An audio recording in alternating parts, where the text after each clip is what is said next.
فيبطل السحر. عجيب. إذن أنا خلينا ناخذ ما هو سر الوقاية من السحر؟ يعني واحد خايف من السحر حتى لا يقع فيه، فما الذي يفعل حتى يقي نفسه من السحر؟ جميل. في يوم من الأيام كنت أقرأ على امرأة مع زوجها، فنطق الجني قال لن أخرج. قلت ستخرج. لن أخرج. لا تخرج. المهم قلت سأقرأ عليك القرآن حتى تخترق. المهم جلست أقرأ قال انتظر انتظر. قلت نعم. قال أخرج منها بشرط واحد. قلت ما هو؟ قال أن أخرج منها وأدخل فيك في أنا. فقلت له أدخل. فزوجها قال انتظر انتظر يا شيخ، إذا دخل فيك وأغمي عليك من الذي سيعالجك؟ قلت دع ادخل. فانتظر قليلا ثم بكى الجني. قلت ما يبكيك؟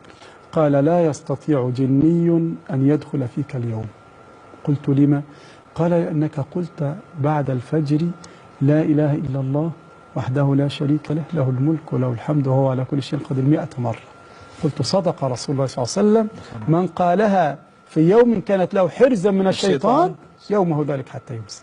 فهذا أول حرز يحرز الإنسان نفسه من الأذكار والأدعية وكذا، وأذكار الصباح والمساء. يا أخواني بشرط أن تقول أذكار الصباح والمساء بتدبر وتفكر، لا تقولها وأنت مشغول، ستحصن بلا شك.